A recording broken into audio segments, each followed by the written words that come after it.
Hello students, अब हम इस वीडियो में पढ़ेंगे होमोमॉर्फिज्म। यहाँ पर होमो का मीन्स होता है सेम और मॉर्फिज्म का मीनिंग होता है मैपिंग। जब टू सेम एल्जेब्रिक स्ट्रक्चर के बिटवीन मैपिंग होती है यानी कि एक फंक्शन होता है तो उसे हम होमोमॉर्फिज्म कहते हैं। तो यहाँ जो एल्जेब्रिक स्ट्रक्चर हम ले रहे हैं वह है ग्रुप। तो दो ग्रुप के बिटवीन जो मैपिंग होगी, जो फंक्शन होगा, उसे हम कहेंगे होमोमॉर्फिज्म।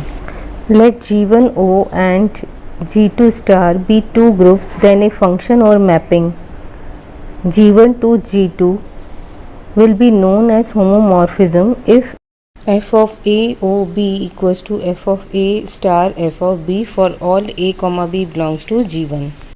अगर सपोज करूँ हमारे पास दो ग्रुप्स हैं, एक G1 और एक G2, इसमें बाइनरी ऑपरेटर है O और इसमें बाइनरी ऑपरेटर है स्टार।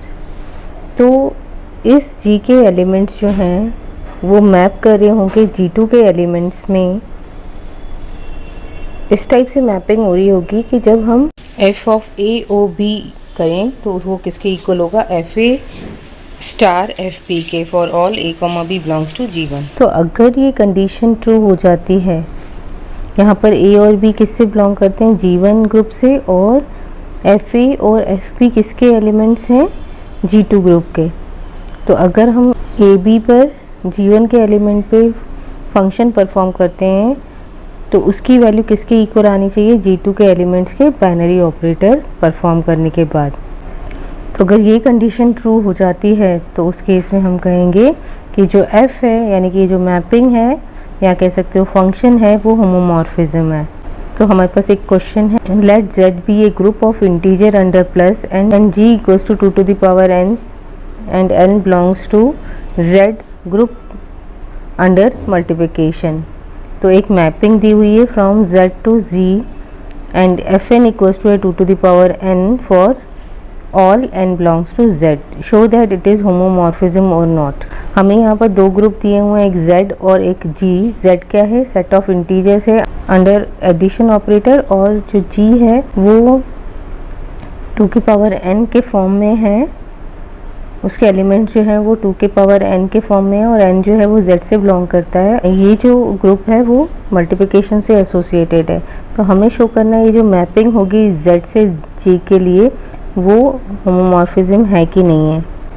तो होमोमॉर्फिज्म के लिए हमें ये कंडीशन को सेटिस्फाई करना पड़ेगा। तो यहाँ पर let n1 and n2 belongs to z, हमने अज्यूम कर लिया कि दो एलिमेंट्स n1 और n2 हैं जो z ग्रुप से बिलोंग करते हैं। अब हम f of n1 plus n2 करते हैं, तो इसमें सब्स्टिट्यूट करें, n की जगह क्या आ जाएगा, n1 प्लस n2, तो ये हो जाएगा 2 की पावर n1 प्लस n2।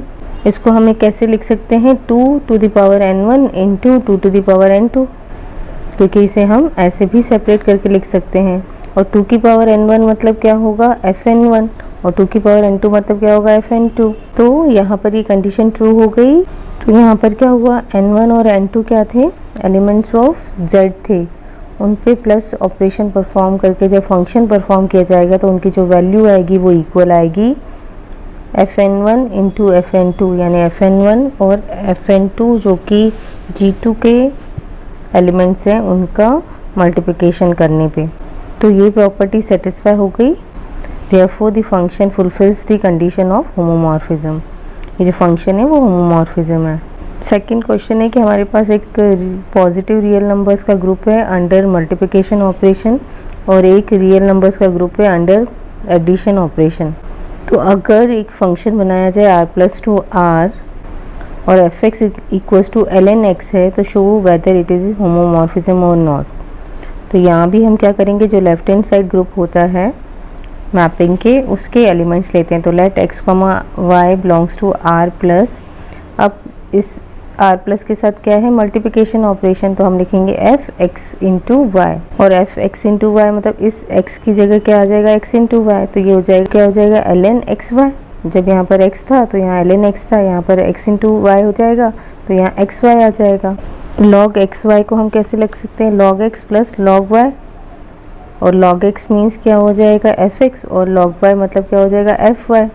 तो यहाँ भी ये कंडीशन ट्रू हो गई कि फर्स्ट सेट के एक्स वाई एलिमेंट पे जब हमने मल्टीप्लिकेशन ऑपरेशन परफॉर्म करके फंक्शन यूज़ करेंगे तो जो उसकी वैल्यूज़ आएंगी वो आर ग्रुप के एफ एक्स और एफ वाई के एडिशन करने पे हमें सेम मिलेंगी। जो इसकी वैल्यू आएगी और जो इसकी वैल्यू आएगी वो सेम आएगी।